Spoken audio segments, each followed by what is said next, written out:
Hello, hello, hello. Um, Good evening. This will be video 778, if the cats will let me make it. Just wanted to give a little more information. Today I had a meeting with Dr. in Louisville who everybody uses in town. And his manner is just so much better. So much better. You could tell immediately. I think he said something like, well, let's spend a couple minutes just getting to know each other. And we talked for a minute or two. And if I had any fears leading up to it, they would have been immediately put to rest, because he obviously knows what he's doing.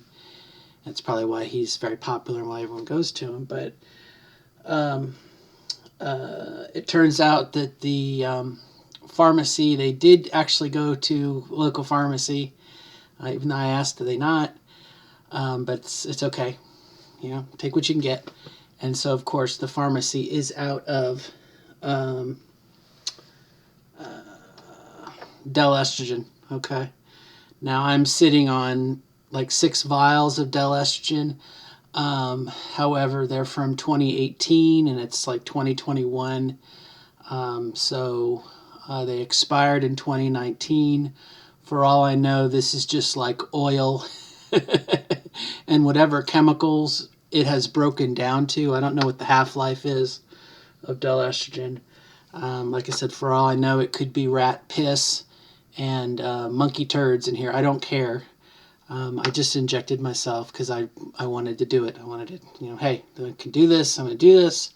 I have to wait anyway. You know, just peace of mind. Psychosomatic. Couple changes. I was doing 0.2 milliliters once a week before, and this regimen is 1.5 or 0.15 twice a week. So that's kind of neat. It's kind of more estrogen. And he suggested I do subcutaneously. I'm not sure if that's the right pronunciation, which uses a much teenier, tinier little itty bitty needle. It took me a couple tries to get it right. And I probably won't use these little itty bitty needles. I'm used to, usually I draw on a thicker needle to get the stuff out of the bottle, and then I switch over to a thinner needle to actually inject myself, which is, I think, a little bit smaller than this one in diameter. And even though, while it might be longer, I just won't go all the way in, you know. Plus, waste not, what not. I think how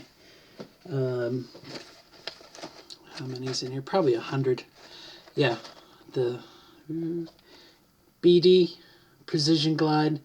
Got these off Amazon and many years ago. And then a thing also off Amazon. Just teeny tiny syringes, you know, disposable. I'm not gonna, like I said, this is probably, that's 100. So I probably easily have about 700 injections there, which, what is that? 35 weeks. It's over a year, right? Year and a half, maybe? Just about a year and a half. I'm not going to throw those away to get these little guys. Like I said, they have this cool little lock on them, I guess, that makes them kind of neat. There we go. Now it's locked. But anyway, your mileage may vary. Like I said, he was really kind of cool. And something that he said that I wanted to make the video about, that he said when we were talking. Excuse me, I need a piece. I need some Jizzy Pizzy here. He said something about, and I apologize if you know, I'm going to repeat. I've been off estrogen for 2 years. Okay, 2 years. And whatever estrogen was in my body, whatever benefit it gave me, I mean, my body just recycled, you know. And I just kind of assumed that, you know, I know that there are certain parts of the body make the chemical estrogen and testosterone. I believe the prostate, it's not a lot. It's not a lot, but it's a little bit. It's a teeny, teeny, tiny bit. And so it's not really fair to say that I didn't have anything in me, but that's what he said. He's the doctor. I'm not. I'm going to agree with him. But he just kind of said, he said, for 2 years you've not had anything in your body. He said, and our bodies need hormones. He said, testosterone or estrogen. He says, they're chemicals, I guess they provide, this is my amateur. I guess I could do some research. I'm ignorant. In my opinion, my unresearched opinion, the estrogen or the testosterone tells your brain which blueprint to use. I do believe in that. And so, my body has just not had any direction, which might explain why I'm kind of so screwed up as I am. I don't know. So like I said, this stuff, like I said, could just be olive oil now. There's no medicinal value, but it's psychosomatic. And we'll see how long it takes my pharmacy to get some back in. And I'm trying to think what else I wanted to say. It was a good visit.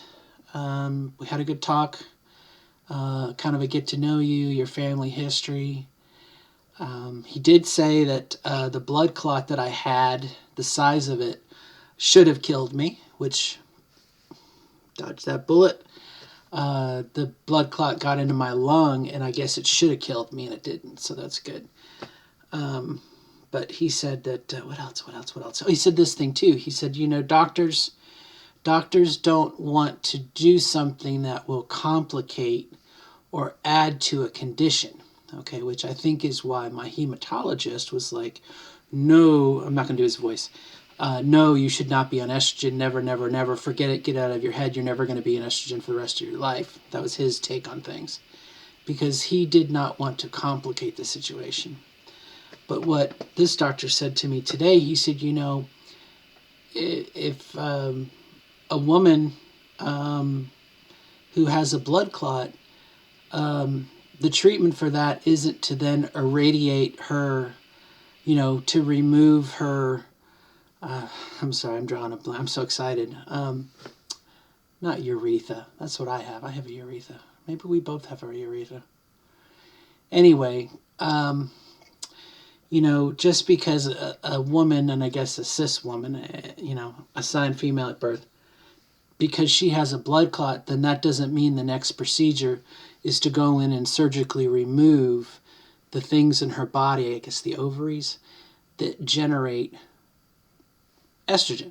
That's just not the way that it works. And kind of like I'd kind of talked about before, it's a matter of mitigating risk and knowing, okay, you have a disposition to, and something else we kind of talked about was, he said people who get blood clots usually have one of three things. He says a sedentary lifestyle, like sitting on, being a truck driver, and for 8 hours a day you're sitting. He said, or someone who has some sort of compression or problem in their blood system. And I have a crushed ankle. Okay, my foot is crushed. I did a lot of damage to my foot. I jumped out of a tree a couple of years ago, and I crushed my ankle, so I messed that blood system up. So that might actually be, increases my chance of having a blood clot. And then I've already forgotten the third thing. A genetic disposition or something. Or I think he said, bad luck was maybe number 3.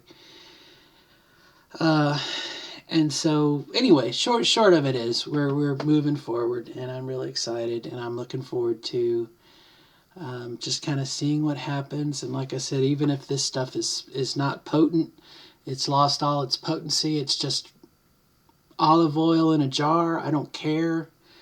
I'm on the right path, and a little bit from now, it'll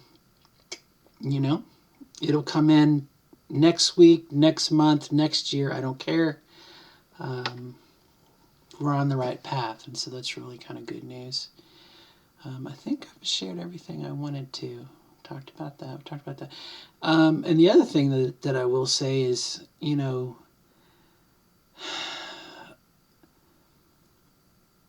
just how much our medical system has changed. When I walked into my college infirmary and I said, I'm trans, what can you do? And they had no freaking clue what I was talking about, to where we are now, and it's easily 20, 25 years, where you go into the doctor's office and the people there have been trained, and I guess it's going to vary from office to office, but in this office there was a big LGBTQ trans flag. And like I said, he is the guy. He's got a following here, not a cult following, but people like him, and I understand why. But all of the people in the office, their name badges had their name and then their pronouns. I mean, all of the things I think that you could do to put velvet gloves on to make it, a very comfortable experience, delicate. It was just, from the word go, it was that way. So I'm just very happy, very, very happy. Yeah, I didn't know where the doctor's office was, so I arrived a little bit late. And when I got there, the admissions nurse was like, well, you're late. And I was like, yes. She's like, well, I don't know if they'll take you. And I was just kind of sitting there going, if you're not going to take me, we're going to have a problem.